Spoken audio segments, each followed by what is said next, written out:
Halo semuanya, jumpa lagi dengan saya Chandra di channel Terapin Tekno. Semenjak rilisnya Samsung Galaxy A52s, mungkin itu menjadi salah satu smartphone paling worth it hingga saat ini.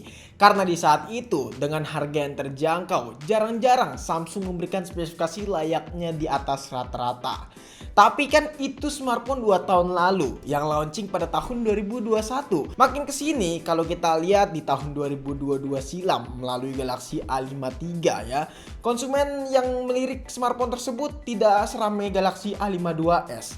Yang hype-nya itu tinggi bener-bener tinggi bahkan bisa dibilang ya sold out-nya itu cepet tuh HP si Galaxy A52s. Lalu di tahun ini, di tahun 2023, Samsung baru aja membawa Galaxy A54 5G dengan harapan spesifikasinya itu sama seperti Galaxy A52s. Namun takdir berkata lain, hingga saat ini masih belum ada yang bisa gantiin Galaxy A52s. Tapi ada satu yang menarik di tahun ini dari Galaxy A seriesnya mereka, yaitu Galaxy A34. Gue bisa katakan smartphone ini akan menjadi salah satu smartphone dengan julukan The Next Galaxy A52s. Bukan perkara dia memiliki DNA desain yang mirip seperti Galaxy A52s, namun melainkan spesifikasi yang ditawarkan dengan harga yang dijual sangatlah menarik banget buat kita bahas. Apalagi kalau ngomongin soal SoC yang dipakai adalah Dimensity 1080. Ini merupakan smartphone pertama di Indonesia yang masuk secara resmi dengan menggunakan SoC Dimensity 1080. Walaupun pada dasarnya SoC ini memang masih sama persis dari segi performance dengan Dimensity 920. Dari skor Antutunya aja kalau misalkan kita lihat nih, perbedaannya itu paling bedanya cuma 10 ribuan aja. Nggak terlalu signifikan antara skor Antutu dari kedua SoC ini, yaitu 1080 dan juga 920. Selain itu kita juga udah tes untuk menjalankan CPU throttling dan hasilnya bisa kita lihat nih sama, yang dimana antara Dimensity 920 dan 1080 sama-sama stabil dari segi grafiknya. Nice lah kalau menurut gua, dan kita bisa lihat nih perkembangan MediaTek makin kesini makin selalu upgrade gitu loh, dari segi kestabilan SoC dan juga dari peningkatan performance-nya. Hal yang serupa juga saat gua ajak main game Genshin Impact di Galaxy A34 5G ini. Dengan settingan low 60 fps, frame rate-nya itu tergolong tinggi nih, yaitu di angka 49 sampai 55 fps. Dengan kata lain, kalau kita lihat performance dari Dimensity 1080 terbilang cukup baik dalam medan ketika kita geber buat main game Genshin Impact. Yang gua salutin, suhunya bisa dibilang cukup lumayan adem di smartphone ini. Paling temperatur tertingginya itu cuma di angka 42 derajat Celcius aja. Bahkan ini bisa dibilang lebih adem daripada smartphone lain yang menggunakan Dimensity lainnya. Nah, asumsi gua mungkin karena pakai sistem operasi yang benar-benar stabil, yaitu One UI 5. Ya, kita tahu sendiri lah, sistem UI-nya Samsung itu benar-benar stabil dan oke kalau buat dipakai daily use atau enggak buat bermain game sekalipun. The next level selanjutnya nggak cuma dari segi performance aja. Salah satu bagian yang gue suka yaitu layarnya. Walaupun masih menggunakan desain yang jadul ya, yaitu water drop display, namun spesifikasi yang ditawarkan sangatlah menjanjikan banget nih. Seperti panelnya yang sudah pakai panel tipe Super AMOLED. Ini bukan sembarang panel karena kualitas gambar yang diberikan dan kualitas warna yang dihasilkan ini bener-bener tajam dan oke. Warnanya gonjreng, adem banget kalau kita lihat di mata. Refresh rate-nya juga udah tinggi, yaitu 120 Hz. Yang pasti ini nggak bikin baterai boros, karena kita tahu sendiri kalau refresh rate di HP Samsung itu nggak boros dan nggak makan daya yang cukup besar gitu loh.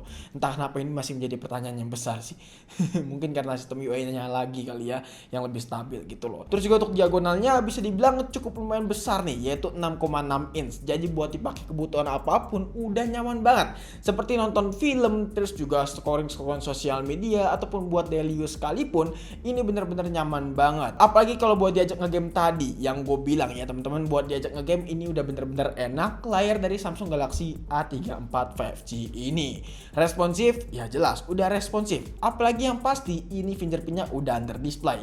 Responnya gimana? Jelas sangat responsif abis, karena kita tahu sendiri under display yang fingerprint dimiliki dari Samsung ini bukan main-main. Bener-bener ngebut lah pokoknya, udah kayak performance-nya.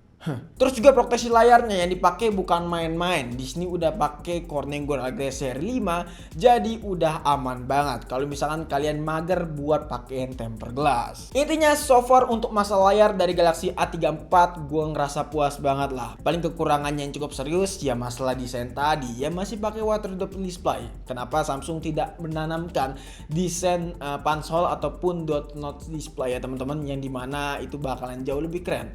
Tapi kalau misalkan ditanamkan di Galaxy A34 ini, mungkin A54 bakalan gak laku kali ya, tambah gak laku mungkin. Soalnya ini doang yang menarik bos. Bagian yang paling seru nggak sampai di sini aja nih, tenang aja, masih banyak bagian yang paling seru dari smartphone ini. Tapi dari segi kamera, ini juga menarik banget, yang memberikan kesan luar biasa. Agak sedikit lebay ya memang ya, tapi emang bener kenyataannya seperti itu. Resolusi 48 megapiksel ini bisa menghasilkan foto dengan kualitas gambar yang baik. Bisa kalian lihat di slide berikut ini, hasilnya itu kelihatan detail, tajam, terus juga warnanya bener-bener oke, dan dynamic range-nya juga oke nih. Apalagi ngomongin soal SDR, SDR-nya di sini bener-bener main dalam kondisi apapun. Kalian bisa lihat lah ya hasil foto dari Galaxy A34 kalau misalnya kita ajak foto di gedung-gedung Jakarta. Di sini hasilnya bener-bener oke, dan menurut gue ini udah ala seperti HP semi flagship. Warnanya juga kelihatan colorful, detailnya apalagi tajam bener bos. Dan kalau kita zoom juga bener-bener masih kelihatan detailnya yang cukup jelas. Walaupun memang tidak sejelas kakaknya yaitu Galaxy S23. Ya beda lah, harganya juga udah beda, gimana sih. Tapi yang jelas untuk kualitas zoomnya ini udah oke lah buat HP dengan harga mid-range seperti ini. Perekaman videonya juga udah bisa sampai 4K 30 fps, entah itu kamera depan dan juga kamera belakang. Nah, kalau kamera belakangnya kurang lebih seperti ini. Ini kita rekam di indoor aja karena memang suasana di luar itu masih agak gerimis-gerimis gitu ya teman-teman. Dan hasilnya seperti ini kalau kita lihat ya. Dari warna sih oke ya. Di sini akurat warnanya, detailnya juga cukup tajam ya. Dan stabilisasinya juga oke nih. Hasilnya kurang lebih seperti ini kalau bisa kita lihat. Dan yang pasti ini pindah lensa juga nice. Ini juga keunggulan dari Samsung, yang dimana di akhirnya udah bisa pindah-pindah lensa. Ini menurut gue bagus sih. Oh yang ngomongin soal kamera depan, buat kamera depannya sendiri itu memiliki resolusi 13 megapiksel. Hasilnya sih bisa dikatakan cukup oke lah ya, tapi nggak seoke seperti kamera belakangnya tadi. Gue bisa dikatakan hasilnya ini pas gitu loh, dan cukup nyaman juga pas waktu dilihat di mata. Ya, jadi ini dia hasil perekaman kamera depan dari Galaxy A34 di resolusi Full HD plus 30 fps. Hasilnya kurang lebih seperti ini. Untuk kamera depannya itu bisa 4K ya teman-teman. Yang pasti untuk hasilnya kalau kita lihat stabil, walaupun memang nggak terlalu nge-crop, but ini overall udah oke, bagus sih menurut gua. Ya mungkin bisa kalian lihat sendiri dari skin tone-nya, dari apa nih ya, detailnya ataupun dari warnanya, mungkin bisa kalian nilai di kolom komentar aja ya. Setelah kita ngomongin performance layar kamera, sekarang kita beralih ke bagian desainnya nih, yang bagian paling seru menurut gua. Bisa dikatakan desain dari Galaxy A34 ya cukup lumayan oke menurut gua, apalagi bagian belakangnya ini yang sudah mengadopsi desain seperti Galaxy S series gitu loh. Tapi gua nggak mempermasalahkan bagian belakangnya ini. Yang gua permasalahkan adalah bagian framenya yang kerasa bener-bener premium banget. Ini frame nggak ngotak, ya masih bisa dikatakan ngelengkung, dan ini feelnya sama seperti Galaxy S series, walaupun memang Galaxy S series lebih deep gitu loh karena memang metal. Soalnya ini ya serasa kayak plastik, tapi ini plastiknya tebel banget bos. Ya jadi bisa dikatakan desain dari Galaxy A34 ini cukup lumayan oke. Ya kurangnya cuma bagian depannya aja sih ya, masih pakai water drop display. Secara overall untuk masalah desain udah oke banget lah Galaxy A34 ini. Untuk portnya juga bisa dikatakan lengkap, ada USB Type-C, ada lubang antena, dan juga ada lubang mic. Di bagian kanan ada tombol power, volume up and down. Di bagian atas polosan, cuman ada SIM tray ejector aja. Dan di bagian kiri juga polosan, gak ada apa-apa. Secara desain ya cukup oke lah, apalagi diagonalnya ini kerasa cukup besar, jadi pas banget gitu di tangan ya, diagonal seperti ini. Dan yang pasti bobotnya nih, bobotnya bisa dikatakan memang agak sedikit lumayan berat, yaitu di angka 199 gram. Ya beda 1 gram sih, bisa 200 gram nih. Dan kalau pakai casing mungkin bakalan 200 gram. Tapi walaupun begitu gue cukup salut lah karena smartphone ini yaitu Galaxy A34 bisa mengantongi baterai berkapasitas 5000 mAh dengan ampere charging 25 watt. Ya ini bisa dikatakan kapasitas baterai yang standar dan juga kecepatan charging yang standar ala Samsung ya teman-teman, yang cuma 25 watt dan baterainya 5000 mAh. Soal baterai bisa bertahan seharian penuh kalau misalnya kalian pemakaiannya nggak barbar gitu loh. Dan kalau buat diajak nge-game, contohnya game Mobile Legends selama kurang lebih 20 menitan, baterainya ini berkurang ya sekitaran 5%-an kalau buat main game Mobile Legends dengan menggunakan Wi-Fi only. Jadi gue bisa menyimpulkan untuk masalah baterai bisa dikatakan irit dari Galaxy A34 5G ini.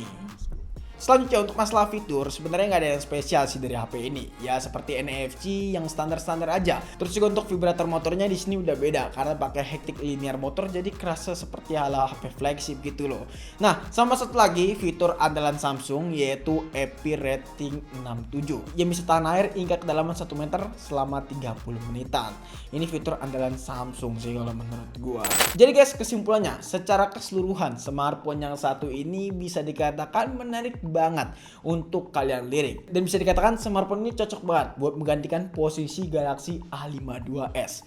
Ya mungkin bagi kalian yang nggak kebeli Galaxy A52s bisa jadiin opsi smartphone A34 ini untuk menggantikan Galaxy A52s, yang dimana kalau misalnya kita cari barunya itu susah banget, ya mau nggak mau beli second.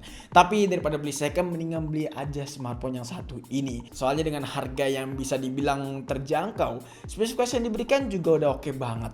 Ya ambil yang varian 8/128 juga udah oke kok. Apalagi varian yang 8256. Harganya juga tergolong murah, cuman under 6 jutaan aja. Lebih tepatnya 5,8 jutaan. Tapi bagaimanapun juga gue cukup suka dengan Galaxy A34 ini karena bisa dikatakan SoC yang ditawarkan juga bukan kaleng-kaleng, apalagi spesifikasi lainnya yang bisa dikatakan cukup overkill. Jadi guys, mungkin cukup sekian aja video kali ini. Kalau misalnya kalian punya pendapat mengenai HP ini bisa tulis di kolom komentar, atau mungkin kalian pengen nanya secara private bisa aja langsung DM di Instagram kita di @serapitekno jika teman-teman pengen nanya untuk DM kita. Chandra pamit dan sampai jumpa di video selanjutnya. Until next time, goodbye. Siapa yang nelponnya? Ya, halo. Ya, oke.